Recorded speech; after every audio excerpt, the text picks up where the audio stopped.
ሰላም ጤና ይስጥልን ክቡራትና ክቡራን ተመልካቾቻችን እንደምን አላችሁ? አሙቀው ሰላም እንደምን አላችሁልን ውድ የዩቲዩብ ተከታታዮቻችን።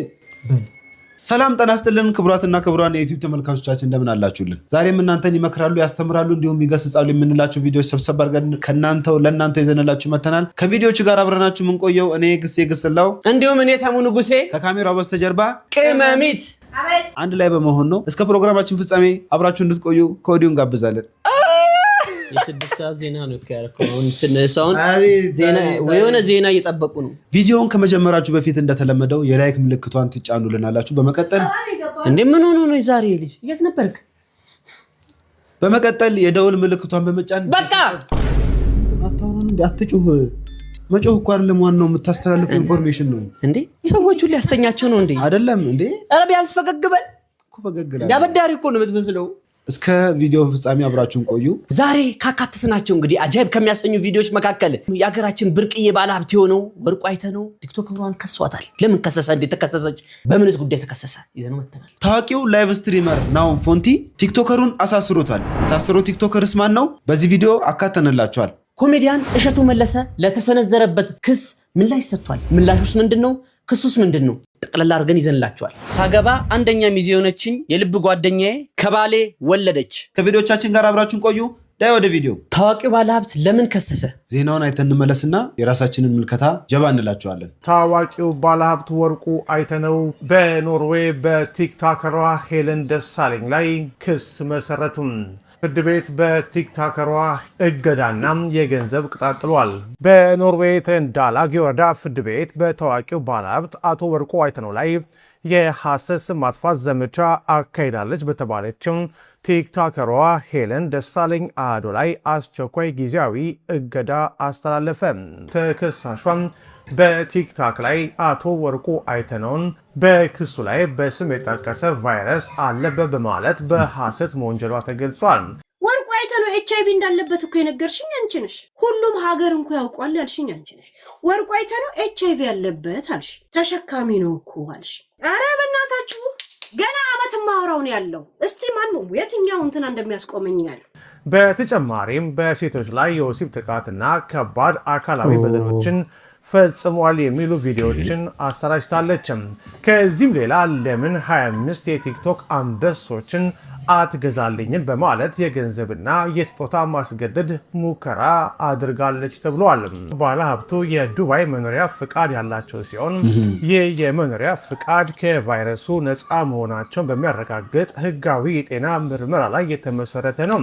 ተከሳሿ ይሄንን ሀቅ መካዷም ጉዳዩ በከፍተኛ ወንጀል እንዲታይ ካደረጉት ምክንያቶች አንዱ መሆኑ በክሱ ላይ ተጠቅሷል። የወንጀል ድርጊቱ ከባድ በመሆኑ የተነሳ የኖርዌይ ፍርድ ቤቱ ጊዜ አላባከነም። በመሆኑም ተከሳሿ በሌለችበት አስቸኳይ ውሳኔ አሳልፏል። ፍርድ ቤቱም ካስተላለፋቸው ትዕዛዞች መካከል የሚከተሉት ይገኙበታል። አቶ ወርቁ አይተነውን የሚመለከቱ የሐሰት የጤናና የጥቃት ክስ ቪዲዮዎች በእሷ ቁጥጥር ስር ባሉ የቲክቶክና ሌሎች ዲጂታል መድረኮች ላይ በአስቸኳይ እንድታጠፋ ታዟል። ጉዳዩ የመጨረሻ ፍርድ ቤት እስኪያገኝ ድረስ ስለ አቶ ወርቁ አይተነው በቲክቶክ በቀጥታ ስርጭት ወይንም በአስተያየት መስጫዎች ላይ ድጋሚ እንዳትናገር፣ እንዳታጋራ ወይም አስተያየት እንዳትሰጥ እገዳ ተጥሎባታል። ያጠፋችውን የቪዲዮ ማስረጃ መልእክቶች፣ የአካውንት መረጃዎችና የገቢ ማስገኛ ማለትም ሞኔታይዜሽን መረጃዎችን እንዳትደብቅ ወይም እንዳትለውጥም በውሳኔው ላይ ጥብቅ ትዕዛዝ ሰጥቶበታል።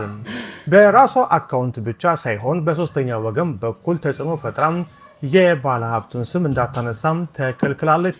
በተጨማሪም ፍርድ ቤቱ ለክስ ሂደቱ ወጪ 22112 የኖርዌይ ክሮነር ለአቶ ወርቁ አይተነው እንድትከፍል በተከሳሿ ላይ ወስኗል። የፍርድ ቤቱን ትዕዛዝ ደግሞ ለእያንዳንዱ ጥሰት ከባድና አስገዳጅ የገንዘብ ቅጣት የሚጣልባት መሆኑም በውሳኔው ላይ ተገልጿል። የክስ ሂደቱ በዝርዝር ታይቶ አቶ ወርቁና ጠበቃቸው የሚያቀርቡትን ጠቅላላ ወጪና ከፍተኛ የሆነ የሞራል ካሳ የሚጠይቁበት ይፋዊ የህግ ሂደት መጀመሩንም ጠበቃው ገልጸዋል። በማህበራዊ ሚዲያ በተለይም በቲክታክ የሰውን ስም በሐሰት የሚያጠፉ ግለሰቦች ከህግ ጠያቂነት ማምለጥ እንደማይችሉም የሚያሳይ ነው ተብሏል። አቶ ወርቁ አይተነው በቲክታከሯ ሄለን ደሳለኝ ላይ የምትኖርበት ሀገር ኖርዌይ ድረስ በመሄድ በአንድ ሳምንት አጭር ጊዜ ውስጥ ፈጣን እርምጃ መውሰዳቸውና ከባድ የህግ ውሳኔ ማሳለፋቸው ነው የተገለጸው። ይህ የህግ እርምጃ ማህበራዊ ሚዲያን በኃላፊነትና በስነ ምግባር መጠቀም እንደሚገባ የሚያስተምር ነው የሚሉት አስተያየት ሰጪዎች፣ እንዲሁም ሌሎች ንጹሃን ዜጎች በሐሰተኛ መረጃ ክብራቸው ሲነካም ዝም ከማለት ይልቅ በዓለም አቀፍ ህግ ፊት መብታቸውንና ታሪካቸውን እንዴት ማስጠበቅ እንደሚችሉ ጥሩ አርያ ወይም ምሳሌ ሆኖ የቀረበ ነው ተብሏል። ጉዳዩ እንግዲህ ይህን ይመስላል። ወርቁ አይተነው እንደ ሌሎቹ ባለሀብቶች ወይ ደግሞ ዝነኞች ዝም አላለም። ለደረሰበት የስም ማጥፋት ውንጀላ ተገቢው ምላሽ ሰጥቷል ብዬ አስባለሁ። ድጋሚ ሌላ ቅጣት አለ፣ ሌላ ደግሞ ፍርድ አለ እየተባለ ነው። ከ20 ምናምን ሺህ የኖርዌይ ገንዘብ ልበሉ ብር ያው ነው ሲመነዘር ወደኛ። ልዩነቱን የምታውቅ ከሆነ ለህብረተሰባችን እስቲ ብታብራራለን። ልዩነቱ የእንትን ነው የጥንካሬ ነው። የኛ ሀገሩ ኮሽ ይላል፣ የነሱ ሸዋሸዋሸዋ ነው የሚለው። ድሮም ዝርዝር ጊዜ ይቀዳል። እሺ ወደ ቀጣይ ቪዲዮ እንሄዳለን። ማለት አይ እየተናገርከኝ ነው። በስም ማጥፋት ነው የምከሰው። 22 ብር ነው ማስከፈልብህ። እንግዲህ ሄለን ማለት ይችኛዋ ናት። ከዚህ ቀደም እንግዲህ በአርቲስት ዘቢባ ግርማና በባለቤቷ በኢሳያስ የአርቲስት ዘቢባ ባለቤት እዚህ ኖርዌይ በምንኖርበት ጊዜ አብረን ኖረናል። እንዲሁም ከኢሳያስ በፊት ያገባሁትንም ባል ከመሞቱ በፊት ቺት ስላደረገብኝ ሬሳውን አቃጥዬ አመዱን ቤት ያስቀምጬ አመዱ ላይ እየተፋው በቀሏለሁም ብላለች። ሴቲቷ ከባድ ናት፣ በጣም ከባድ ናት። ሞሶሎኒ የሴት ሞሶሎኒ ናት። አደገኛ ቦዘኔ የሚባል የድሮን ታውቃለህ? እየታፈሰ የሚገባው እሷን ወርቅ እያፈሳት። አሁን እኔ ጥያቄ ወደብኝ 22 ሺህ የተባለው ለወርቁ አይተነው እንደው አንተን እንዲህ ልጠይቅህና ትሪደንት ይገዛል አይገዛም? ይሄኝ እስቲ ይገዛል? ደህና ነገር ጠይቅ ከጠይቅ አይደለ 22 ሺህ እንደዚህ ቢያረግ እኮ ነው ከፈላቸው። ይገዛል ገረጣው ባረል አባ ይገዛል ወይ አይገዛም? ክቡራትና ክቡራት ተመልካቾቻችን በስተመጨረሻም እንግዲህ ተከሳሿ በዚህ መልኩ ይቅርታዋን ጠይቃለች ማለት ነው። እነሆ ቪዲዮ። አለቀስኩ፣ ቮይስ አድርጌሎታለሁ። ያ ሰው ከሰጣችሁ የእናንተ ቁጥር ከሆነ አላውቅ ያንን ይሰማሉ ዘንድ ይኸው ድንጋይ ተሸክሜ እየጠየቅኩ። እንግዲህ በሀገራችን ባህል ይሄን ብቻ ነው ማድረግ የምችል። ቅብጥ አርጎኝ ጥጋብ ደረቴን ንፍት አርጎ ሆዴ ምግብ ሲጠግብ ሀብታም የሆንኩ መስሎኝ ልክ ለካ ያ ምግብ በዳጀሽን ሲያልቅ በቤቴው ሽሮ እንኳን የለም። የማረባ ሽሮ ቅል እንኳን ባዶ ነበር፣ ጨው እንኳን አልነበረኝ። የሆዴን ሆዴ ነው የሚያውቁ። ቮይስም አስቀምጫለሁ፣ የሆዴን ነግሬያቸዋለሁ። ያንን ከግንዛቤ ውስጥ በማስገባት ከዚሽ ክፍት አፍ ጋር እኔ ታይሜን ሉዝ አላረግም፣ ግን አስተምሪያታለሁ። እቺን ጋደሚትና ደደቢት ብለው በሆዶ ንዴቶን እንደሚያበርዱ አውቃለሁ። እኔ ታርጌቴ አይደሉም፣ ምክንያት የለኝም። ሁሌም ነው የምናገረው። ወደ ቀጣይ ቪዲዮ እናልፋለን።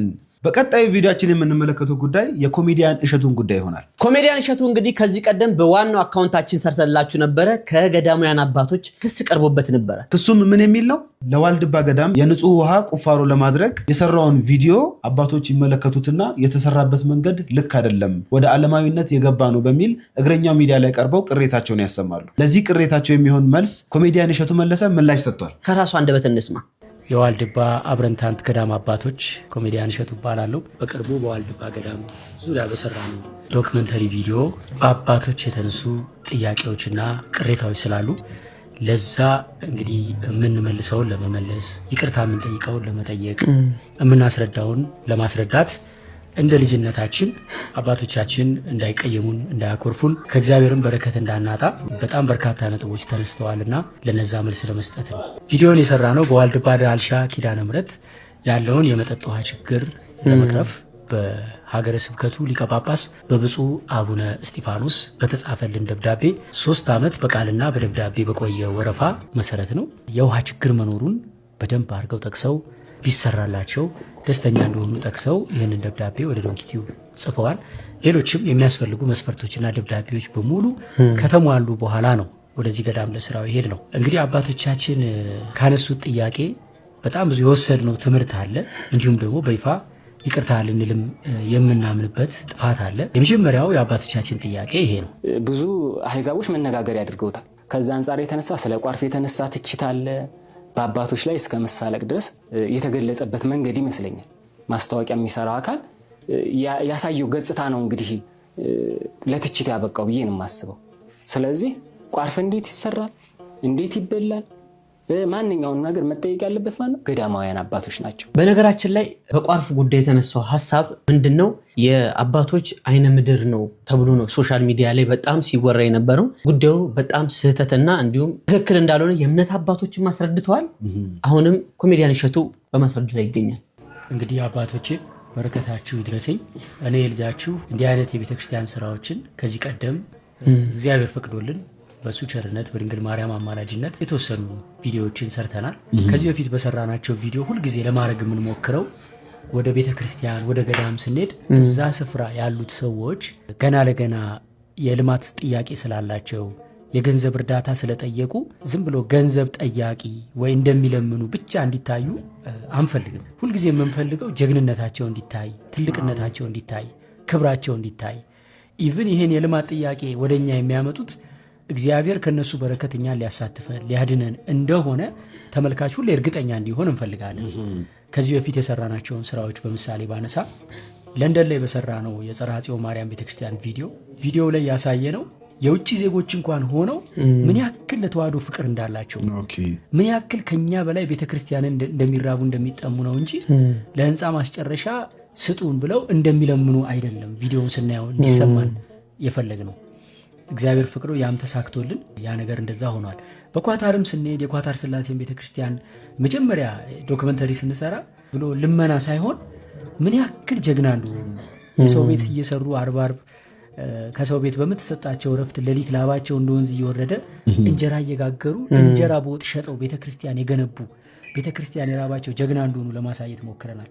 ልክ በዋልድባም ኬዝ ስንመጣ አባታችን እርስዎ እንዳሉት ቋርፉ እንዴት እንደሚሰራ የገዳሙ አባቶች ማብራራት እንዳለባቸው በትክክል አምናለሁ። ይህንንም ገዳሙ በመደበልን አባት ማብራሪያ እንዲሰጡልን አድርገናል። ቪዲዮም ላይ እንዴት እንደሚሰራ እኛ አባት እሳቸው ሲያብራሩ እኛ ቋርፉን እያሳየን ነበር። በምስል ድምጻቸው ይሰማል፣ በምስል ግን እያሳየን ነበር። ቋርፍ የሚዘጋጀው ጠበሌ ገመሎ ይባላል። የሚቆፈርም ከመስከረም 12 እስከ ጥቅምት 12። መራራ የተደረገው ለምንድን ነው? የክርስቶስ መከራ የዕለተ ዓርቡን ሐሞቱን ለማሰብ አባቶቻችን ቅዱሳን ይህን እየተመገቡ የክርስቶስ መከራ ያስታውሱበት ነበረ። ቋርፉን ስቀምሰው አባቶቼ ለማሳየት የፈለግኩት እኔ የውሸትም ያጋነንኩት ሪአክሽን ወይም ግብረ መልስ የለም።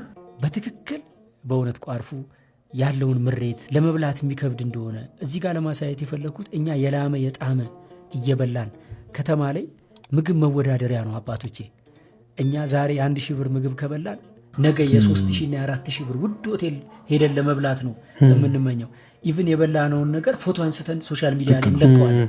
ይሁት እኔ የምበላው እኮ ከእናንተ የተሻለ ነው እያልን በምግብ ሰዎችን መብለጥ የምንፈልግበት ዘመን ላይ ነን። እኛ እንደዚህ የምግብ ባሪያ ሆነን እናንተ ግን በቀን አንድ ጊዜ እንደዚህ አይነት የሚመር ነገር በልታችሁ መኖራችሁ እጹብ ድንቅ ነው እና ይህንን አጉልቶ ለህዝብ ለማሳየት ሰው የምግብ ባሪያ እንዳይሆን ሰው ከእግዚአብሔር አፍ በሚወጣ ቃል እንጂ በምግብ እንደማይኖር እናንተ በህይወት የኖራችሁትን ነገር አጉልቶ ለማሳየት እፈልግ ነበር። ለዛ ነው ካሜራውም ቅርብ አድርጎ ቋርፉንም የሚያሳየው የኔንም ፊት የሚያሳየው። እውነቱን ለመናገር አባቶቼ ያ ነበር የኔ ዓላማ። ከዓለም የተለየ ምግብ ስለሆነ ዓለማውያን የሚቸገሩበት ነው። መናንያን ግን እንደ ስኳር እንደ ማር የሚጣፍጣቸው ጌታ ይባረክላቸው። ሐሞትና አይቀርብም ቁምጣጤ ደሞልቅ እንደው ቀመሰ ይቀርብኝ አባቴ የኛው እንደዚህ የሆነ ይብስል። አዎ ይብስል። ጠላት ዲያብሎስ ይሄ ዓላማ ሲሳካ ደስ አይለው፣ የእናንተ ክብር ሲገለጥ ተናደደ። ስለዚህ ክፉ ሰዎችን እያስነሳ እነሱ መቼም ያሳዝናሉ። እግዚአብሔር ምሕረቱን ያወርድላቸው። በሚያድነው ነገር የጠፉበት ሰዎች አሉ። ልክ በዛው ልክ ደግሞ የሌላ ሃይማኖት ተከታዮች እንኳን ሆነው የኛ ቪዲዮ ስር ያለውን ኮመንት እንደው ስናየው በጣም ተደንቀው እንደዚህ አይነት ናት ወይ ኦርቶዶክስ እንዲህ ናት ወይ የገዳም አባቶች ለካ እንደዚህ ነው ወይ ኢትዮጵያን በጸሎታቸው ያቆሙት ብለው የሌላ ሃይማኖት ተከታዮች እጅጉ ምስክርነታቸውን የሰጡበትና ዓላማው የተሳካበት ሁኔታ አለና ቋርፉ ላይ ያ ነበር የኔ ፍላጎት። ነገር ግን ለተፈጠረው መሰናክልነት በልዑል እግዚአብሔር ስም በእውነት አባቶቼ ይቅርታ እጠይቃለሁ። ጀግና ይቅርታ መጠየቅ ልብ በጣም ነው ደስ የሚለው። ይቅርታ መጠየቅ የትልቅ ሰው መገለጫ ነው። ይቅርታ ማድረግም የትልቅ ሰው መገለጫ ነው። አዎ አንዳንድ ጊዜ በማወቅም ባለማወቅም ጥፋቶች ሊሰሩ ይችላሉ። እንደገና ደግሞ ጥፋት መሆኑ የሚታወቀው በመነጋገር ነውና በመነጋገር ችግርን መፍታት የትልቅ ሰው ምግባሩ ነውና ከዚህ ብዙ ትምህርት እናገኛለን ብዬ አስባለሁ። ወሬውን ትችልበታለህ። መች ነው በድለኝ ይቅርታ ጠይቀኝ ታከህ ያንተ ይቅርታ እንድል ፈልገህ ነው። ይቅር ለእግዚአብሔር። ቲክቶከር እና ላይቭ ስትሪመር ናሆም ፎንቲ ቲክቶከሩን ከሶታል። ተከሳሹ ቲክቶከር ማን ነው? በቪዲዮ ላይ እናየዋለን። ይሄን ቪዲዮ አይተነው እንመለስ። ይሄ አውድ የሚባል ለማኝ ማለት ነው። ወላሂ ላዚ አንተ በመቀበል ለማኝ ልጅ ይሰጠኛል። ገሌ ያለው ሽንታ ገጠምበው ናሆም ነው። ይሄን ቪዲዮ ካየሁት 2 ቀን ሆኖኛል። እስካሁንም ዝም ያልኩ ህግ የያዘው ለህግ አሳልፌ ስለሰጠሁት ነገር ህግ የያዘው ነገር ስለሆነ ነው። በጣም ትልቅ የሆነ ስም ማጥፋትና ከኢትዮጵያዊነት ጋር ከባህል ጋር በጣም የሚጻረን ነገር ነው። እኔን ያልከኝ በጣም ትልቅ የሆነ ስም ማጥፋት ነው። ስለዚህ በ24 ሰዓት ውስጥ ወጥተህ ቪዲዮ ካልሰራ የይቅርታ ቪዲዮ ካልቀረስክ ማለት ነው ኢትዮጵያ ውስጥ ህግ እንዳለ አሳያለሁ። ላይቭ ስትሪመሩና ቲክቶከሩ ናሆም ፎንቲ የሱንም እንዲሁም የጊፍተሩ ስም ነው አጠፋ ብሎ ክስ ያቀረበበት በድምጽ የሸፈነው ትንሽ ዊርድ የሆኑ ቃላት ናቸው። እንግዲህ ናሆም ፎንቲ ይህንን ቪዲዮ ካስተላለፈ በኋላ 24 ሰዓት ያልፈዋል ጉዳዩ። 24 ሰዓት ካለፈ በኋላ ካሁን ይቅርታ ጠየቀ። ካሁን መጥቶ ሶሪ ካሁን መጥቶ ስሜታዊ ሆኛለሁ ብሎ ይቅርታ ጠየቀ ሲባል የሆነው ግን ሌላ ነው። 24 ሰዓት ሙሉ ይቅርታ አልጠየቀም። ከዛ የፕሬዚዳንት ማሚ አካውንት ላይቭ ይበራል። ላይቭ በሚበራበት ጊዜ ያየነው ነገር በጣም የሚያስደነግጥ ነው። ትክክል አይተነው እንመለስ። ምን እንዳየን እቺ ነው ጧል ላይ ነው ቅድም የወሰዱት ከመስጊድ መልስ የወሰዱት እኔ አሁን ነው እዛ ነበርኩኝ። እሱ መጥቶ ይቅርታ ከጠየቀ እሱ መጥቶ ይቅርታ አድርጌለታለሁ ካለ እሱ ይወጣል ስላለ ናሆም ፎንቲ እባክህን በተቻለ አቅም ወንድማችን ለልጁና ለሚስቱ ስትል ስህተት ሰርቷል። ወላሂ ላዚም በጣም ጥፋተኛ ነው። እባክህን ወንድማችን ይህን ነው የምለው። እባካችሁ ድምፅ መሆን የምትችሉ ሰዎች ካላችሁ ወንድም ነው ልጅ ያለው ይህን ህፃን ልጅና ሚስቱን እንደዚህ ትቷችን ሄደው በተቻላችሁ አቅም እንትን በሉ።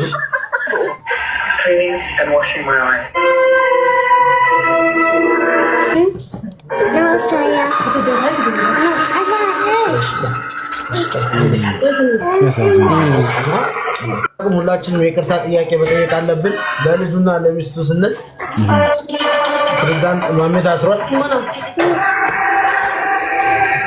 ዋናው ነው ከቪዲዮ እንደተረዳ ነው እንግዲህ ፕሬዚዳንት ማሜ ላይቭ ስትሪመሩ እንደታሰረ ገና ከመስጊድ ሲወጣ ነው። ዛሬ ከጁማ ነው የታሰረው የተባለው ዓርብ ዕለት። ፕሬዚዳንት ማሜ ከዚህ ቀደምም እንደዚህ አይነት ተመሳሳይ ክስ ቀርቦበት በቅርቡ ነው የተፈታው። ክሱም ግን በግለሰብ አልነበረም። የዛን ጊዜ በመንግስት ከባህልና ከምን ያፈነገጠ በሚለው የታሰሩ ሰዓት እሱም ታስሮ ነበረ። አሁን ላይ እንግዲህ ናሆም ፎንቲ ይቅር ለእግዚአብሔር ብሎ ያስፈታ ይሁን አሊያም ደግሞ ጉዳዩ ሌላ ነገር ላይ ከርብ ይሁን አብረን የምናየው ይሆናል። ሲቀጥል ደግሞ ይህንን ጉዳይ በተመለከተ አዲስ ነገር ካለ በዚሁ የሶሻል ሚዲያ ፕላትፎርማችን መተን እናቀርብላችኋለን ማለት ነው። በዚህ ዩቲዩብ ቻናላችን ይዘን እንመጣለን። ቅድሚያ ለዩቲዩብ ብለናል። ኦፍ ኮርስ ባለትዳር ነኝ። ካገባሁ 1 ዓመቴ ነው። በጣም የምወዳት ስር ሚዜም የሆነችልኝ ጓደኛ አለችኝ። ጓደኛዬ ነች። አብረን ረጅም ጊዜ ጓደኛሞች ነን። በዚህ ላይ ደግሞ ሚዜም ነበረች። ብዙ ጊዜ ከኔ ጋር አንለያይም። አብዛኛው ሰው እንደውም እህትሽ ነች እንዴ ሁሉ ይሉኛል። እኔም አዎ እላለሁኝ። ያው በስጋ ባንዋለድም ግን ከእህት በላይ ናት እላለሁኝ። በጣም ብዙ ጊዜ ቀንም ስትልም አንዳንድ ቀን እኔ ጋር ታድራለች። በጣም ነው የምንዋደደው። ከመዋደዳችን የተነሳ እኛ ሰፈር ቤት ፈልጌላት እኛ ሰፈር እንድትገባ አድርጌያለሁ። ሰፈር እንዳትርቅ ብዬ ማለት ነው። ባለቤቴም በጣም ነው የሚወዳት።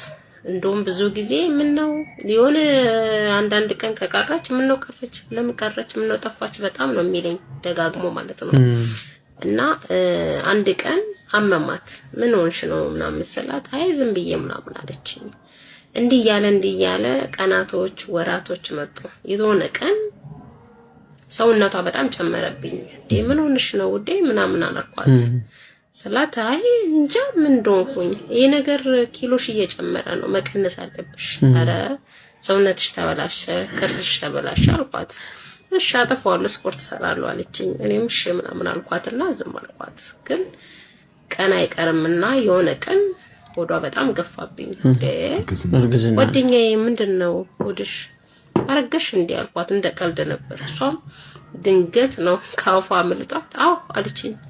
እንዴ ከምርሽ እንዴ ምናምን አልኳት ስላት አለችኝና ድንገት ደግሞ ወደ ራሷ ተመለሰችና አይ ስልሽ ምናምን አለች። ንገረኛ ተዋሽኝ ምናምን አልኳት ስላት በቃ በጣም ስላስጨነኳት አው አለችኝ። እንዴ ጓደኛ መቻሽ እኔም ማላቀው ጓደኛ ኬት ማለት ባለትዳር አይደለችም ቦይፍሬንድም የፍቅረኛም የላትም እና ኬት መጣ ምናምን ብዬ ግራ ገባኝና ኬት መጥቶ ነው ማለት አልገባኝም ለምን አትነግሪኝም አልኳት ስላት ሃይ ነግርሻለሁ ብዬ እኮ ያው የሆነ ጀምሬ ነበር ግን ያው ነግርሻለሁ ብዬ ነገ ዛሬ እያልኩኝ ሳልነግርሽ ይቅርታ ምናምን አለች። እኔም እሺ በቃ አላስጨንቃትም ብዬ በቃ ነገሮችን አቆምኩኝና ግን አስታውቀኝ እሺ ፕሮግራም ላድርግ የሆነ ነገር ላድርግ ምሳ ላዘጋጅ ወይስ እራት አንድ ቀን ላዘጋጅና ተጠራዋለሽ ታስታውቂኛለሽ አልኳት ስላት እሺ ነገ ዛሬ ለስራ ፊልድ ወጥቶ ነው ምናምን ያለችኝ ተሸፋፍናለች ማለት ነው። እሺ ምናምን አልኳትና እኔም ጫና ላደርግልባት አልፈለኩም። እርግዝናው ለካ በጣም የቆየ ነው ስለማያስታውቅባት እንጂ በጣም ገፍቶ ነበረ እና ከተወሰነ ወራት እኔ ካወኩኝ ከተወሰነ ወራት በኋላ 3 ወር 4 ወር በኋላ ወለደች እና ስትወልድም እኔ እንግዲህ እንደ ቤተሰቦቿም ሩቅ ስለነበሩ እንደ እህት ሆኜ አረስኳት እና ቤቴ እሷ ጋር እዚህ እያልኩኝ እየተመላለስኩኝ ቆንጆ አድርጌ አረስኳት። አንድ ቀን ቤት ቁጭ ብዬ ድንገት የባለቤቴ ስልክ ላይ ቴክስት ገባ።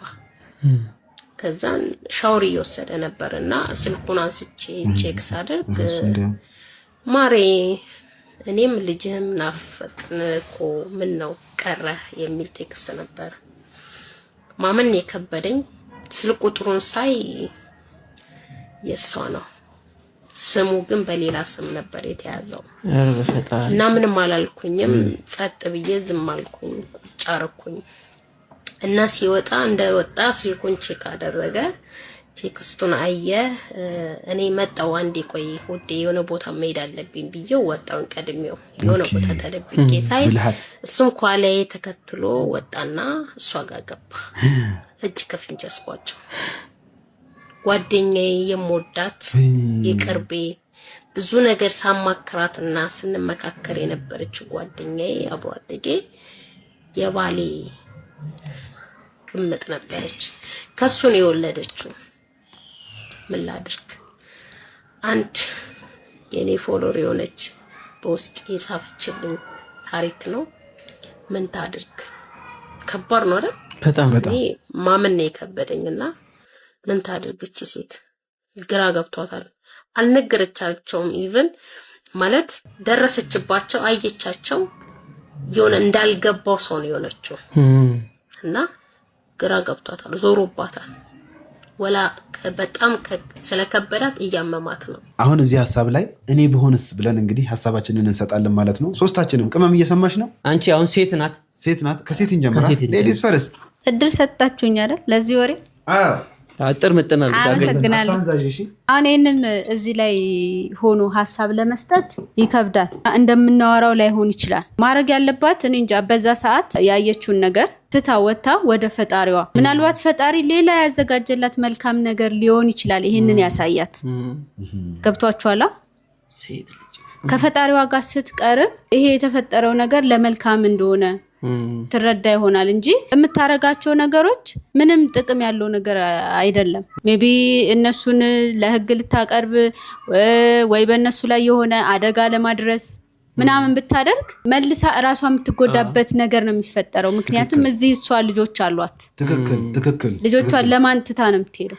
ኦልሞስት ባልየው ሄዷል። ራሷን አረጋግታ ወደ ቀጣይ ህይወቷ ብትገባ ትፋታ ወይስ አትፋታ ነው ሲጀምር ቀመሚት ያለችው ሐሳብ እኮ ወደ ክፉ ነገር መሄድ ያስፈልግም እኮ። አሁን አብራ መኖር አለባት፣ አብራ መኖር የለባትም። አሁን እኮ ይሄ ነው እኮ እየተጠየቀ ያለው እኮ። ኧረ ጋሽ ያንዴ ለመፋታቱ እንዴ ባለ ጉዳዩ አብሮ ለመቀጠሉም መጀመሪያ ራሷን ትሪት ማድረግ አለባት። አሁን ለምሳሌ እኛ ትፋታ ወይ የሆነ ሰው አይ አትፋታ እንደሱ ማለት ፈልጌ አይደለም ትፋታ ማለት ፈልጌ አይደለም ለምሳሌ አሁን ይሄ ነገር ሆነ ፈጣሪዋም ጋር ቀረበች ከዛስ ምንድነው የሚሆነው እኮ ነው አሁን የኔ ፖይንቴ ፈጣሪም ጋር መቅረብማ የመንግዜም የመጀመሪያው ኦፕሽን እኮ ነው አይደል ጥሩ ሐሳብ ነው ታገኛለች መልሱን ከዛ በኋላ መልሱን እዛ ታገኛለች ለማንኛውም ሐሳብ አስተያየታችሁን የእናንተን ኮሜንት ላይ አስቀምጡልኝ በቀጣይ 10ን ኮሜንት ሰብስበን ይዘንላችሁ መተን እዚሁ ላይ እናቀርብላችኋለን ኮሜንት ስትል ኮሜንት ቆይ አንድ ኮሜንት ተሰጥቶናል ኮሜንቱን አንብበን ምላሽ የምንሰጥ ይሆናል ማለት ነው ሰላም ተሙና ግሴ ልጆቼ አንድ ጥያቄ ጠይቂያቸው አሉኝ እሱም ስትሮበሪ ነው ተሙ ሁሌ የሚጠጣው እኔ ደግሞ ውሃ የዛሬው ቀይና ቢጫ ጠጡ ሎሚ ነው ወይስ ስትሮበሪ ጠይቂልኝ ብለውኝ ነው ይቅርታ በቀጣይ ስትሰራ ቪዲዮውን እንጠብቃለን ለልጆቼ ንገራቸው ይላል ጥያቄ ነው ይሄ ጥያቄ በነገራችን ላይ እዚህኛው ዩቲዩብ ቻናል ላይ ብቻ ሳይሆን በዋነኛው ላይም እንጠየቃለን እኛ ዩቲዩብ ቻናላችን ላይ የምንጠቀመው መጠጥ ለየት ያለ መጠጥ ነው በተለይ ደግሞ ለብዙ ሰዎች ይመከራል ንጹህ ውሃ ነው ንጹህ ውሃ የትልቅ ሰው መጠጥ አዎ ንጹህ በቃ ምንም ያልተቀላቀለበት ይሆንዳ በቃ ንጹህ ውሃ ነው ማጉ ነው አይደል አዎ ይሄ ማጉ ነው መጠጫው ማጉ ነው አንዴ ቢጫ ይሆናል አንዴ ቀይ ይሆናል ብዙ ጊዜ ስትሮበሪ ነው ምናምን ይባላልና ትንሽ ብንሰክስበት አረባክ ምንድነው የምሰከሰው ምንም ሳይኖር አብራችሁን ስለነበራችሁ ከልብ እናመሰግናለን ቪዲዮን ላይክ ሼር እንዲሁም ደግሞ ሰብስክራይብ ማድረጋችሁ እንዳትረሱ በቀጣይ እንድንገናኝ ደግሞ የደወል ምልክቷን ማብራታችሁን እንዳትረሱ ምርትና አገልግሎቶቻችሁን ማስተዋወቅ ከፈለጋችሁ ደግሞ ከታች ባለው የሶሻል ሚዲያ ሊንኮቻችን እየገባችሁ ብታናግሩን እኔም ብዬ ነው እምቢ ብለናል እምቢ አላልንም ያቺን ነገርም ደግሞ አብረታችሁ ማየታችሁን እንዳትረሱ በራ አርጓት ቪዲዮን ሁሌም ከመጀመራችሁ በፊት ላይክ ማድረጋችሁ እንዳትረሱ እንወዳችኋለን ቴንክ ዩ